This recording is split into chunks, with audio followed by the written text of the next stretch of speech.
Welcome to the Zoe Routh Leadership Podcast, where we explore the future and what this means for your leadership.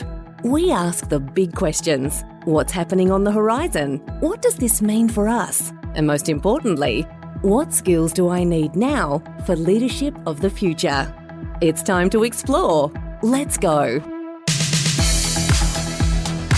Hello there, it's Zoe and welcome back to the show. Delighted to be here with you in May. In Australia, that means it's getting cold. We got fog, we got frost, and we've got leaves turning and dropping off the trees. So that's pretty exciting as we head into winter, which is ski season. Yes, looking forward to that. On Planet Human.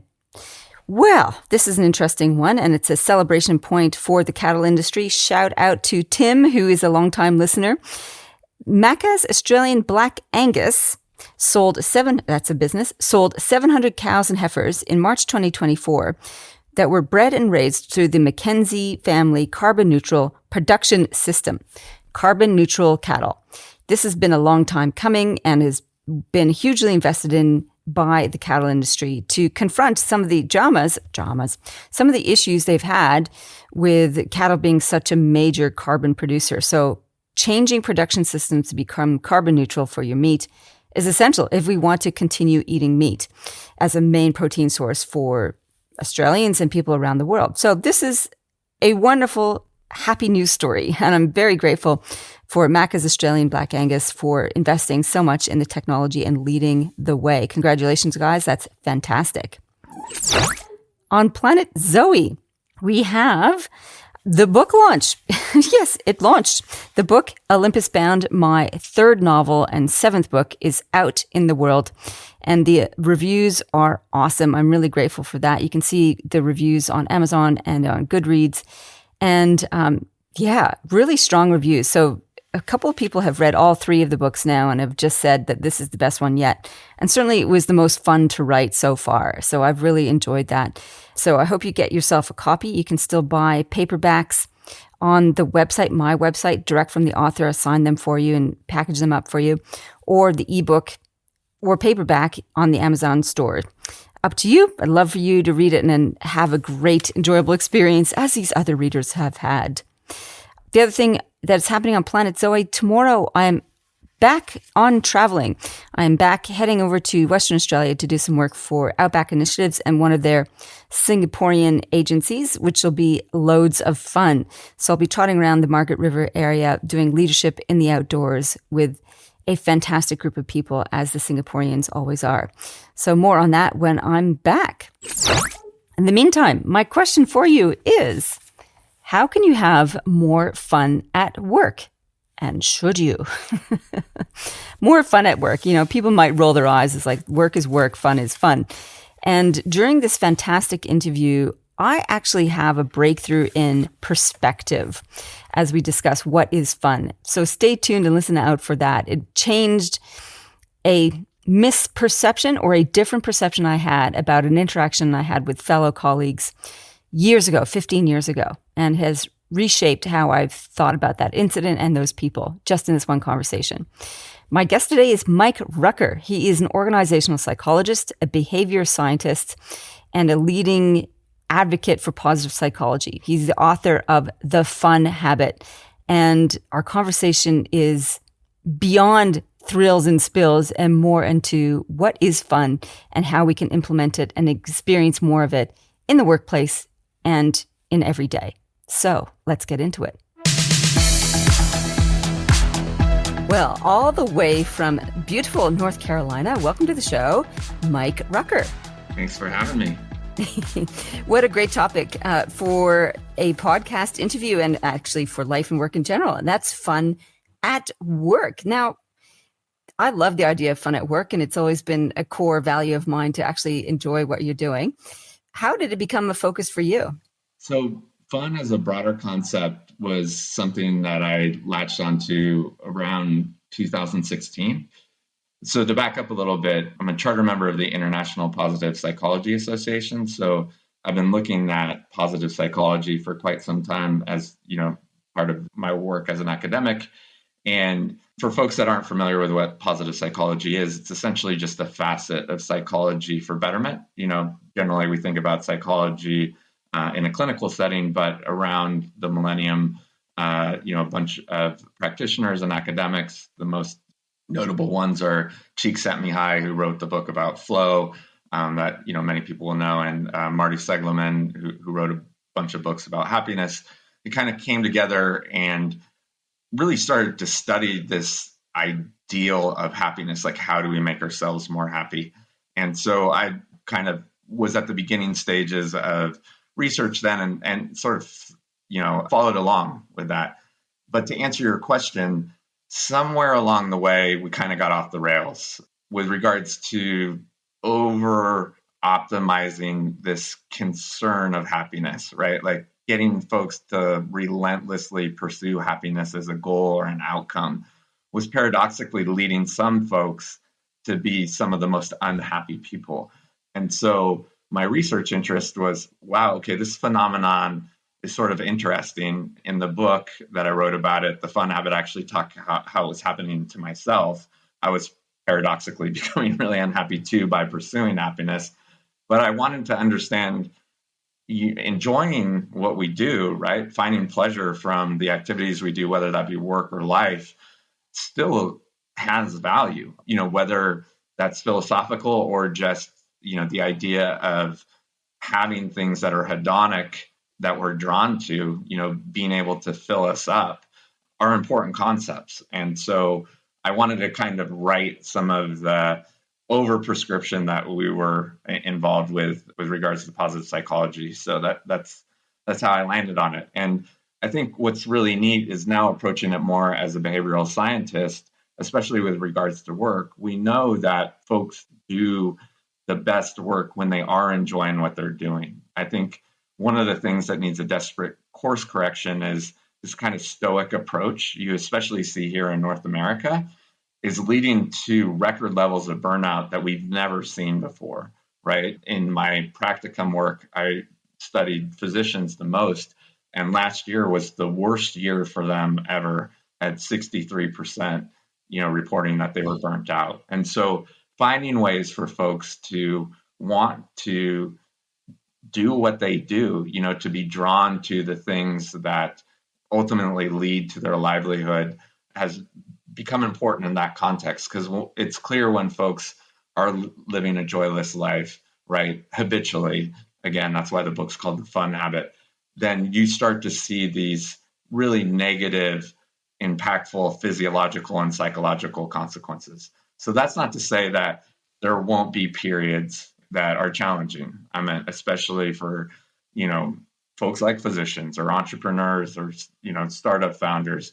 There are going to be times where fun isn't the appropriate tool, but looking at it as a broad-based concept, I think its time has come. Similar to how in the 90s we needed to look at sleep, right? This idea of sleep hygiene now is really well known, but we used to celebrate sleep deficits, right? I'm at the hustler that stayed up till 3 and woke up at 6. The early bird got the worm.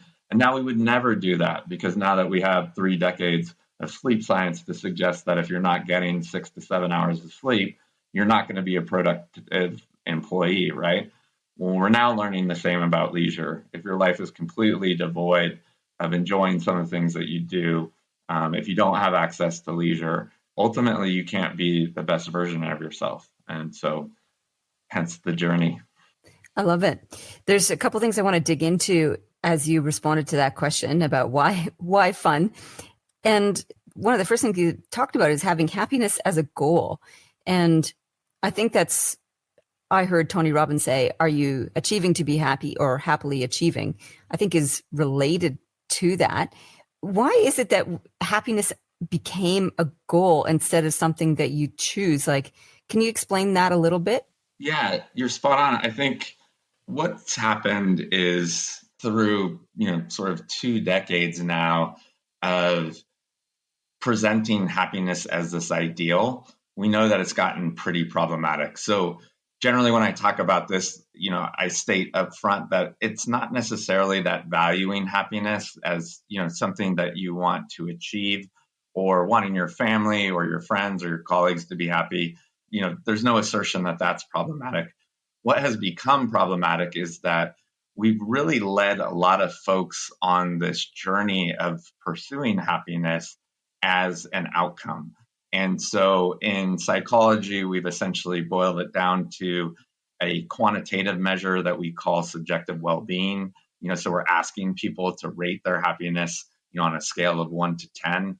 We have memes on social media, things like, good vibes only, and this idea that you should only have good days.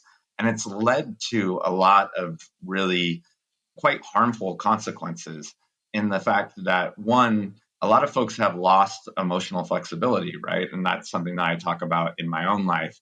If the idea is that you never should not be happy, when, the natural slings and arrows of life come at you, you start to, not be able to have the resilience to be able to process that. The other is that the way we've kind of developed happiness as a construct, and it's always been problematic in this way, but it really is reliant on comparing ourselves to others, right? The social circumstance that we find ourselves in, and, looking where our sort of rank is in the social structure. And so in previous generations, that wasn't that big of a deal, right? I mean, you kind of moved into a neighborhood, you would see how your neighbors were doing and, sort of equalize yourself against that, potentially using that as motivation to work a little bit harder. In some contexts would be good, some it wouldn't. But we found that now, especially as fast as the world is moving and that so many of us are motivated by meritocracy, that if we're not being mindful of at least enjoying some of the things that we're doing, and again, this is why I like, the idea of fun versus happiness, that if we're not taking the action to find pleasure in some of the things that we're doing, especially in our overprescribed lives, what we find is over time, when we're living joylessly, we ultimately aren't happy at all. And so there's a whole host of research that paradoxically, these folks that are the most concerned with their happiness, so again, not valuing happiness, but concerned about how they're going to be happy, how their family is going to be happy, they spend so much time ruminating on that thought that they're actually using that energy to create anxiety rather than using that energy to better their circumstance. And so when you look at it in that juxtaposition, right, this idea of happiness being a lagging indicator or an outcome of doing certain things versus fun being something that's an action orientation that you essentially can do in any given moment if you make that choice and it's appropriate, I argue that the latter is a much better tool, because what we know, and some of this is rooted in social determination theory, that when folks use their agency and autonomy to create these joyful experiences by their own design, then that corpus of enjoyable experiences ultimately is what leads to looking back at your life as happy, rather than constantly thinking about happiness and not doing anything about it. Okay. Thank you so much for that. There was, again, that was a really rich and deep answer. And I want to tease it out a little bit, if you like. So I think that one of the last things you mentioned was having a ladder as an idea for happiness, and that we focus on our agency and autonomy and a corpus of experiences, that where fun is a practice that leads potentially to a body of life that is happy. Okay, so that's all quite dense. Can you tell me a little bit more, Mike, please, about the ladder and what it means to have agency and autonomy and focusing on fun? Well, I meant ladder in the sense of former and latter. So where I was going with that is that fun tends to be a construct that we can... it's not a ladder that you climb, but latter. Yeah, latter. Yeah. Sorry, it must be my Yankee accent. But I meant, again, to continue on, the idea there is that when we're able to understand that we have some control over our circumstance, then we get ourselves in a place where we can create positive ripples. But so many of us in our adult lives, especially, busy work lives, have habituated our lives in a way that we don't really think about that, right? And so there's a couple of things that happen. in that. One, we begin to fall victim to a fixed mindset, right? Like, well, this is just life. And that's fundamentally not true. Most of us do have a lot more control over our circumstance than we believe. But then the other is that we're not really encoding new information, especially for jobs and lives that have become so routine. What we now know is that we're not creating new neural pathways because we essentially know how to operate within that environment. But the consequence of that is that we start to feel time go really quickly. And so without novelty or something that kind of clues in the brain that it's important to remember, we start to suffer that consequence as well. Because one, we aren't enjoying the things that we're doing. But two, over time, when we look back at how we spent that time, oftentimes we can't even remember what we've done. And so creating things that are novel, things that are important, things that clue us in that this is something that I want to remember because it was either exciting or enjoyable. These are important, not just because we want to live happy, joyful lives, but also because we know it's the mechanism for psychological and physiological well-being. Again, I had mentioned sort of the dotted lines that we're seeing with burnout. And we know that when folks aren't finding joy in the things that they do, ultimately, they don't want to continue on doing them. And that has, a whole host of interesting consequences. But the one that applies most aptly at work is that we start to see empathy reduced. And so, again, the vocation that I've looked at the most is physicians. But once physicians really don't want to engage in the work of medicine and start to lose empathy for their patients, there is a strong correlation with patient outcomes. And so you can see this across not just vocations, but also, folks that are serving the ones that they love. But ultimately, once you get in that mindset, once you're like, I just don't want to be here, or I don't want to be doing the things that I want to do, one, you're not drawn to continue to do them. So you start to lose the vigor and vitality to do a good job. But two, oftentimes, and the concept here is called social contagion, you create a negative ripple effect for, if you're at work, your colleagues, and if you're at home, your family members. And so at its worst, it's not just affecting you, but it's also, sending a signal to those around you. And so that's why I think looking at it through that lens, that it's not just about, finding fun in life, even though that is important. It's also important in the context that it really sets the stage for being successful. I love that. Mike, that's really fantastic. And that is just so rich in terms of what you're talking about and how the emotional contagion actually creates such a huge ripple effect. Mike, let's get into the nitty gritty now. So we've had a lot of the background research and intelligence on how we go about thinking about happiness and well-being and so on. Tell me a little bit more about your book, The Fun Habit. And it's interesting that you called it a habit. What's the premise?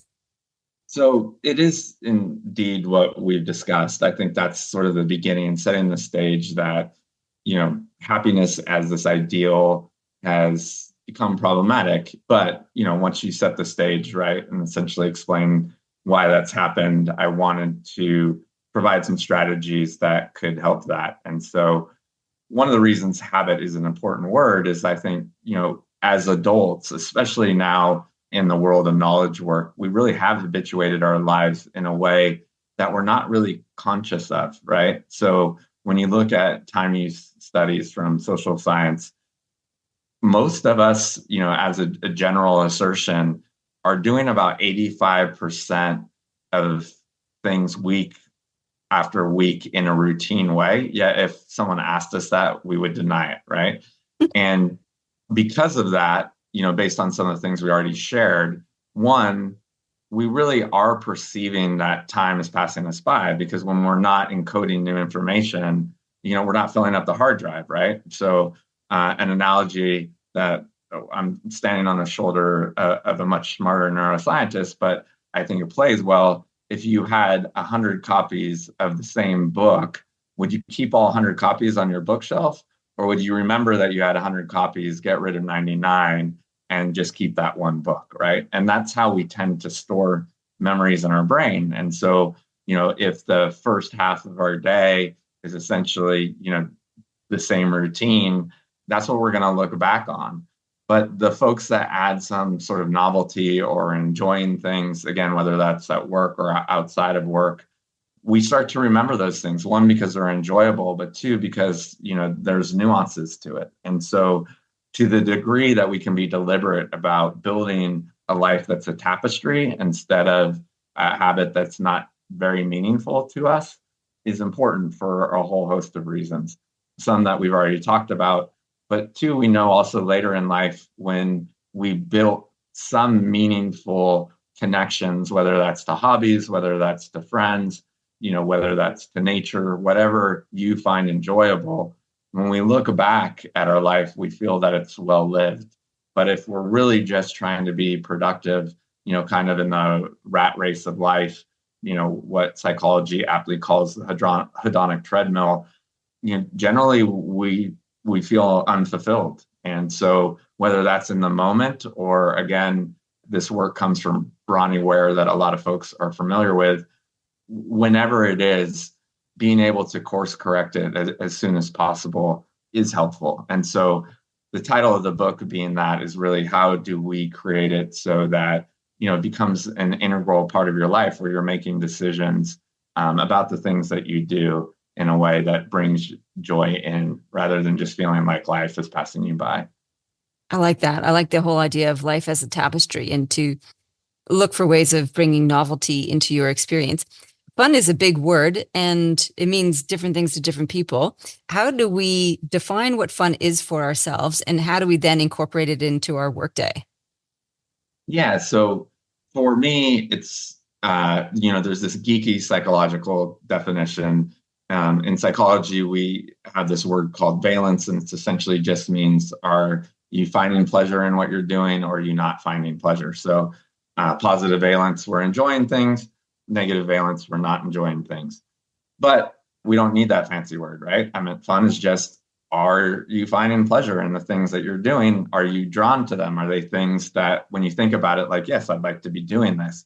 Or are the things in your life not fun? Are you kind of repelled by them? Like, if I didn't have to be doing this, I wouldn't be doing it. And you derive no pleasure from it. And so that subtle shift, right? I think once we become mindful of that spectrum and the definition in context, we really can make better choices. And there's some reasons behind that are important. One is that a lot of us, especially in our busy lives, oftentimes think we're being entertained, but we're really just displacing those unpleasurable feelings, right? Like, so if you think of, mindlessly plopping down on the couch and turning on whatever, right? Just so that you can kind of unload for the day. That's not really something that's fun. That's really just displacing that discomfort of the fact that, your day was rough, right? The other is that, again, when we kind of get stuck in our routine, we find that, there's only 168 hours in the week. And there's not one or two of those hours where I can say, I'm really doing something that I want to do. And so, having that definition, I think, helps a lot of folks, because it's like, yeah, am I enjoying the things that I'm doing? And that doesn't necessarily mean living a whimsical life, because to your point, right, I think fun for some folks has this weird connotation of like, well, I don't want to be a fun person. I want to be a serious person. And so, we're not talking about whimsy or, dressing up like a clown and being on a unicycle. What we're talking about is the fact that you're actually enjoying the things that you're doing. And a lot of folks, when they take a step back, are finding like, wow, I'm kind of on autopilot. I like that. That helps, because I remember this conversation I had in one workplace where we were doing a discussion as a team about what's most important to us at work. And we brainstormed as a group and we put it up on the whiteboard, and I put up fun as something that was important. And the facilitator had us all step back and say, okay, what are your reflections on that? And everybody sort of sat and looked at the board. And one of my colleagues put her hand up and said, well, I like everything except for the fun part. And my heart sort of dropped through the floor. I'm like, what? How could anybody not want fun at work? And then to my horror, the CEO chimed in and said, I agree with that. I was like, oh my God, how could you not want to have fun at work? And it was gobsmacking. And it must have, I think now, and your comments make me think about this, is that maybe they were interpreting it as whimsical and flimsy and unserious, as opposed to what I thought, which was more around the valence, the pleasure, the enjoying each other's company, having a laugh, having a bit of a joke. So that actually is a great new breakthrough in terms of definition for me. And you're spot on. I think it's important to stay there for a second because it's at the crux of the issue, right? Is one, fun has been villainized, right? Especially in the context of work, right? We see a lot of, especially folks in these contrived mechanisms to lure folks back from hybrid environments from the pandemic of like, fun Mondays or whatever it is. And it's essentially one person's idea of what, fun is. And ultimately, one, that's not the appropriate place to sort of draw people back in, right? Like, because what a sort of low bar for using a tool that, can be really helpful, but in that context is almost what we call moral injury, right? Like, I don't want to talk about fun right now. Like, I was a busy single parent and you're taking away something, that quite frankly was really useful to me. But again, circling back to this idea of, if you were able to reframe it in that moment, like I'm talking about everyone here enjoying themselves instead of feeling like we're in an environment where no one's enjoying themselves. Like that's what I mean by fun. In that frame, like obviously everyone would buy into it, but because fun has become such an interesting word to some folks, especially, because if you were kind of, raised with a Protestant sort of, ideal, or, you equate time with money. And so, this idea of whimsy is not taking time serious. It really can fall into that, villain type category. And then the last piece I would add is that especially introverts, because the word has been so overused by extroverts to, sort of the boisterous company party or, whatever it is, fun for them, again, using our definition, right, might just be being able to be by themselves and maybe reclaim their lunch break with a book or connecting with one friend that they feel really close with. But when they hear the word fun, they're thinking about crazy sock day, on Fridays or whatever it is. So you're spot on. I think once we define it in that way and it's more inclusive, like, no, what I'm trying to do is create an environment where everyone is enjoying what they're doing can be a lot more helpful than, again, sort of these crazy icebreakers or crazy sock day, or even more nefarious, the classic happy hour, right? Which has become so problematic. You don't see that often anymore. That's right. Happy hour. Let's go and get drunk on cheap drinks. Thank you. This is really helpful. And one of the questions I've been tossing around for myself lately as my husband and I are looking in the next couple of years towards a move to a different city and a different lifestyle, basically a semi-retirement, even though retirement is not a concept for me. It's more he's going to leave his work and I'm going to keep doing what I enjoy. And the question is, I've been toying around and I wonder if you have a way of rephrasing it, is what makes a day worthwhile or satisfying? I think it's related to your concept of fun and enjoyment. And the reason I've been tossing this around is like, how ought one to live? I think that's a classic question. How ought one to live? And what makes a good life?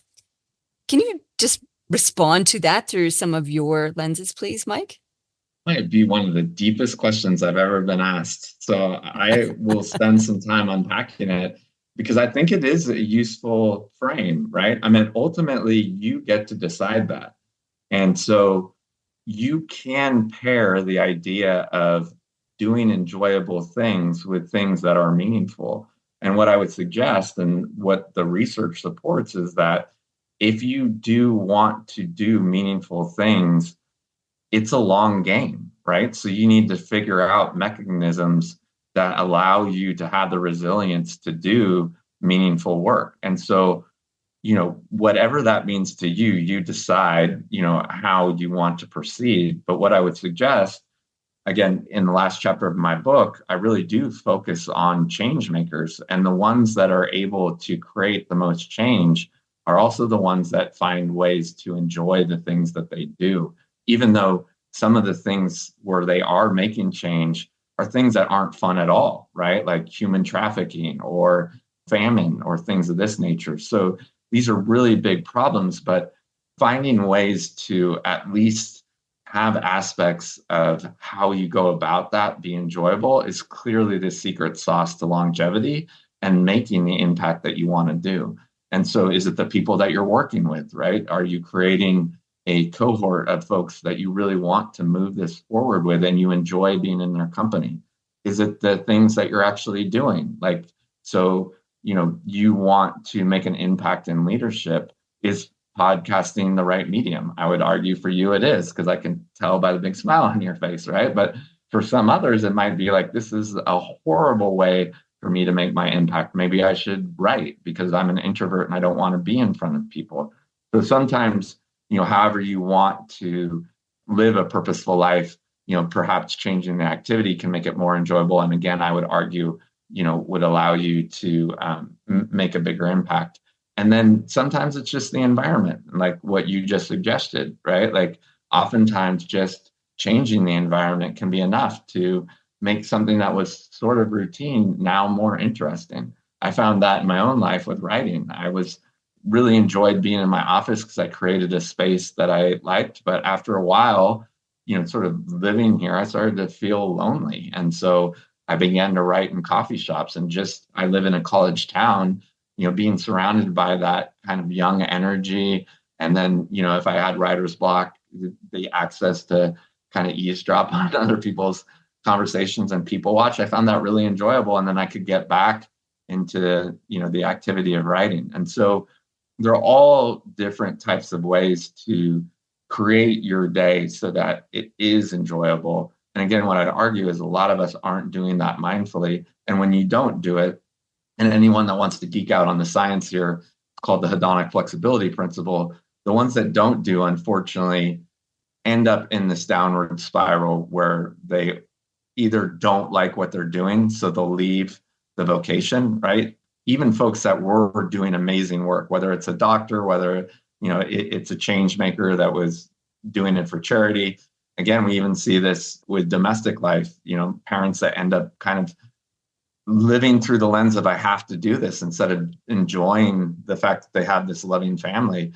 Once you get that depleted, it really is hard to move forward and do the things that you want to do. So to answer your question, I'm going to figure it out what it is you want to do with regards to impact, and then figure out, what's the scaffolding, what are the aspects of this that will make it enjoyable for me so that I can engage in the long game and make this something that I am drawn to and that I do find pleasure from, even when you're going to have your tough days.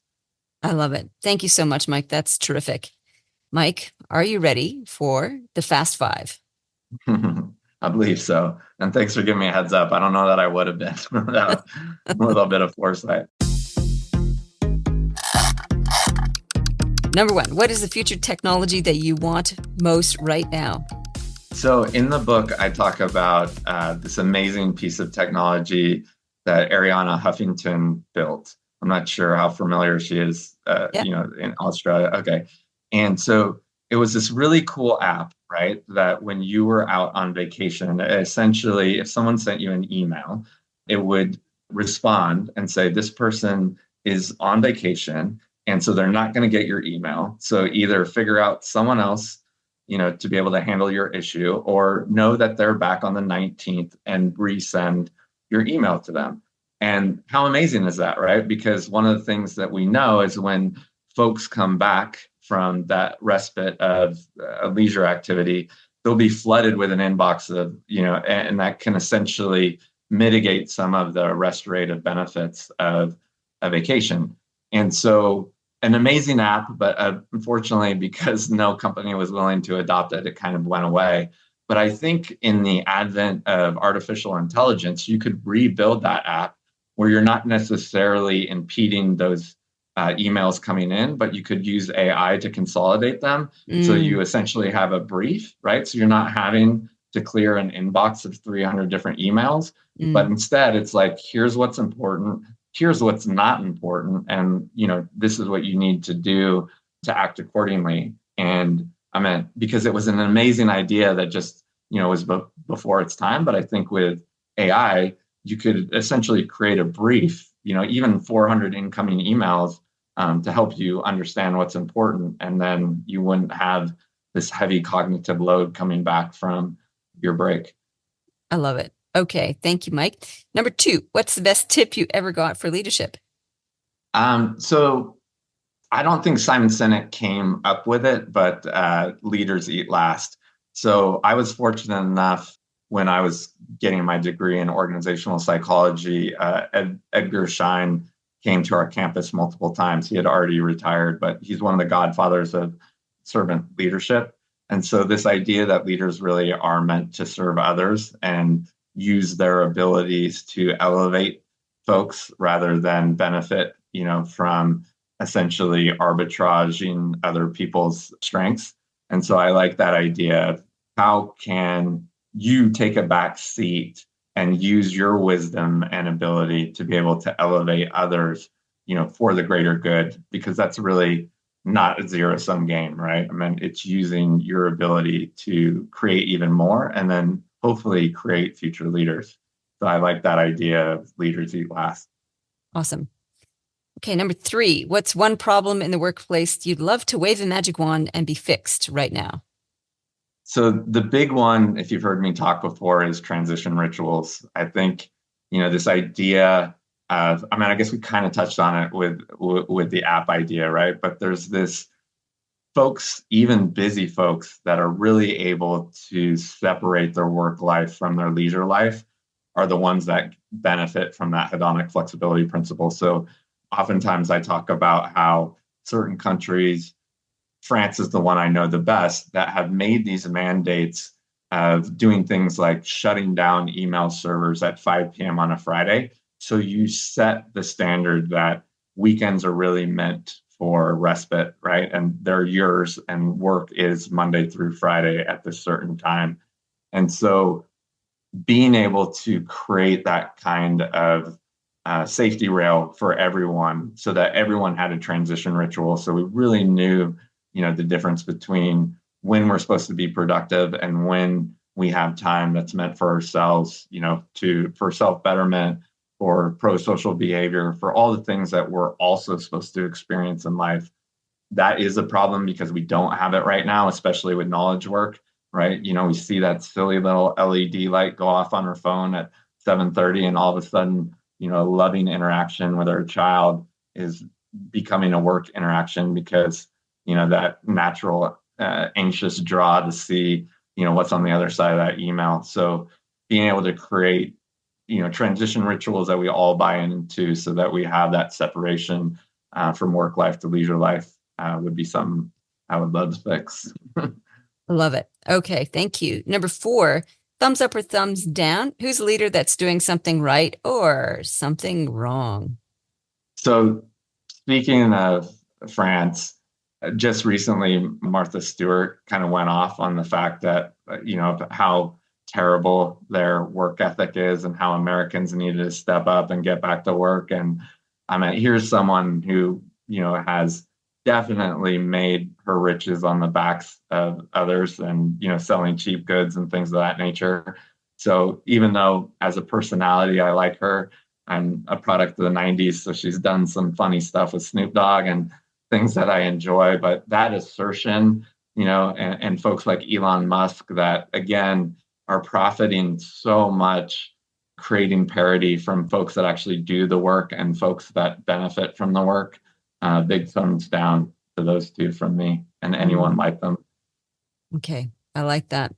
That's a big topic for our times, actually, is that whole idea of parity and reward for work that's contributed. So the unequal distribution of abundance, the result of labor, is coming back into the fray again since it did the first time during the Industrial Revolution. All right, number 5. That's a big side topic. Number 5, what's your favorite leadership book or podcast? So I'm going to give some shout outs to some friends because I have amazing friend who's just wrote a leadership book that I was lucky enough to get an advanced copy. It's called Let's Go by Jamie Ramsden. So I suggest that for anybody. And then my mentor, Dr. Michael Gervais, who coaches a lot of leaders and does a ton of work with Microsoft, had a great book just come out called The First Rule of Mastery, essentially how to operate in this comparison world. He talks a lot about the fear of other people's opinions and how that can kind of stifle people's ability to thrive in the workplace. And so both of those books, highly recommended. Awesome. Thank you so much. We will definitely put those in the show notes, links to those in the show notes. And that was the Fast 5.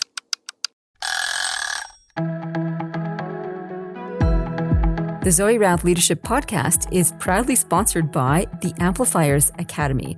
It is an online self-paced leadership development program that you can join at any time and progress at your pace. There are very short video lessons, great checklists and resources and recommendations and book summaries, all there to help boost your leadership thinking and abilities. We focus on leading strategy, leading culture, leading change, and leading performance. So if you want a go-to resource that can help boost your strategic abilities immediately, check us out, Amplifiers Academy, on the zoerouth.com website. See you there. Mike, what question have I not asked that you would love to answer?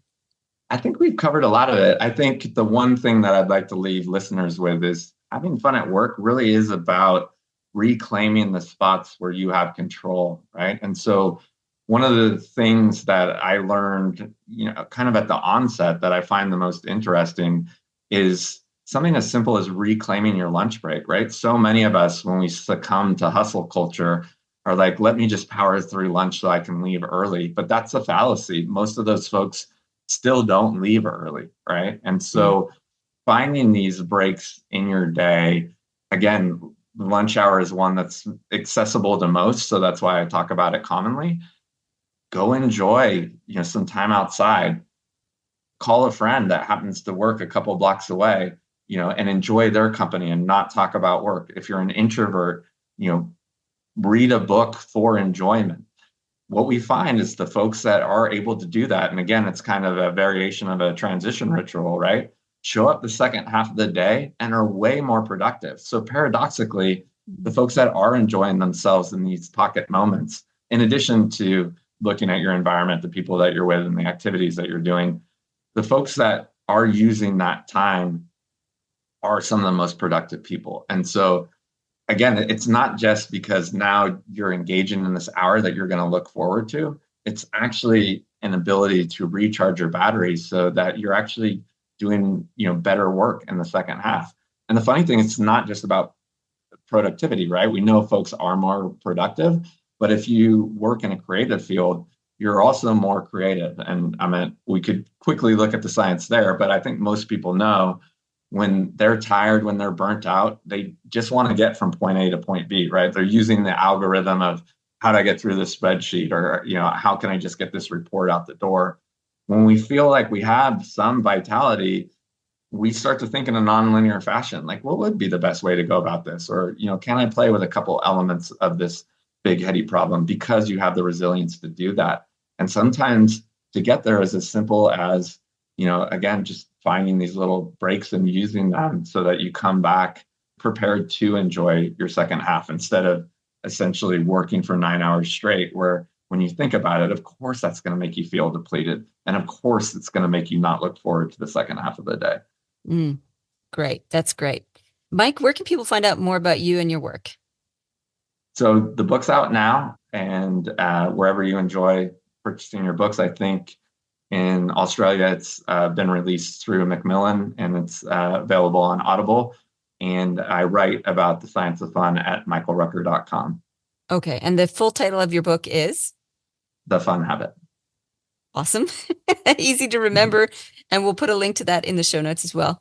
Mike, this has been fun. Thank you so much for showing up and persisting with our technological problems. I'm glad we got there in the end, and this has been very rich conversation. Thank you so much again. You can't talk about spontaneity and novelty without having some of these, right? And the fact that we're laughing at the end is it hammers home the message. Like, this is what life does. And so if you can have the emotional flexibility to ride it out, right, we didn't change the outcome, but we certainly are leaving smiling instead of frustrated. Absolutely. Great lesson. Thank you so much. Thank you. Well, dare I say it, that was a fun interview. I love learning more about positive psychology and what we can do to create a life we actually truly enjoy. And it doesn't always necessarily mean living a whimsical life, as Mike said. It means living a life where we have, what do you call it? Valence, pleasure or no pleasure. I love that. I'm going to Google that word valence and explore it further. In terms of takeaways, the one that Mike came up with at the end is reclaiming those spots where you have control and exercising your agency and autonomy in those spots to do something enjoyable, whatever that is for you, going outside, reading a book, getting out of the shoulds. I think we should ourselves to death, as Tony Robbins also says. So what about exploring the times where you can do, because I want to. And the second takeaway is to cogitate on that question. How ought one to live? What makes a meaningful life? I think this is a big, deep question to explore for sure. So further to that, tips from me, I thought I'd do something enjoyable and fun. And it's enjoyable and fun for me. And hopefully it is for you too.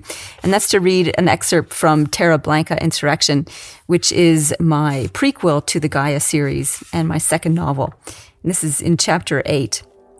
And I love this little exchange that I wrote about some of the characters. Damn it! Imogen threw her comms hollow onto the nest's oak table. Trouble in paradise? Asked Luke. He was there early, as usual. I've just had another request to join food production from the coding team. That's 3 more in the last 3 weeks. Have you tried talking to them? He suggested. Ha ha. Of course I have. Imogen flicked her hair and then leaned both fists on the table. I just don't get it, she said. It's the most pioneering program around, and they want to leave. For kelp cultivation? It doesn't make sense. She stared at the table and then sat down. Sounds like a management problem to me, Luke said quietly. Imogen glared at him. Thanks for your concern, Luke. Management is just fine, thank you. She ran her fingers around the rim of her water glass. It's that troublemaker, Delaware. Things started going weird when he started asking for a promotion. Oh? Then he asked to be part of the demos. Then he asked to be part of the client presentations. Then he asked to be named as the chief coder. I don't remember seeing him do any of the demos or hear about him being chief coder. Because I said no, that's why. There needs to be consistency in our product presentations, both in-house and to clients. And besides, Delaware is not that inspiring to look at. Luke made a face. Oh, come on, Luke, you know it's true. He's like a balloon on pegs. Looks like he'll wobble and fall over at any moment. Your compassion is overwhelming. Imogen rolled her eyes. Well, he's not my problem anymore. He was the first to go. Good riddance. Kate can deal with him. He's on the comms tower crew for a few weeks. Deal with who? Kate stepped down the stairs to the nest. George Delaware. George? He's awesome, said Kate. Ugh, give me a break, said Imogen. I'm so grateful for the addition to my team, Imo. We are definitely benefiting from your failures. What? They're not failures, for Christ's sake. We agreed to reallocate my team temporarily. You might need to work on your interpersonal skills is all I'm saying. Kate raised her hands. She pulled her pink shirt down over her waist. The buttons strained as she did so, then the shirt rode up again as she sat down. Where's Riley? Asked Imogen. And Regan, for that matter, added Kate. Perhaps he'll skip today's meeting for once, said Imogen. We can only hope, said Kate. Luke found himself agreeing with them. Regan was an irritant. If he was an agent, like Luke was, then he was a bit of a blunt instrument, all fire and brimstone, no subtlety. In any case, it was time to make another move. The governor was gaining confidence in her process. When people grew confident, they got sloppy. So this is early on in the book, and it's showcasing the jealousies and irritations that the management team have with one another as they compete with their limited staffing. And up into that scene, Luke has provoked that exchange. He's encouraged George Delaware to assert his agency and change teams because he felt like he was being underappreciated by Imogen. So he's stoking the fires of discontent deliberately, as it turns out. Okay, so that's a little interview and insight into Terra Blanca Insurrection. It's all about leadership, folks, and leadership is all about interpersonal dynamics.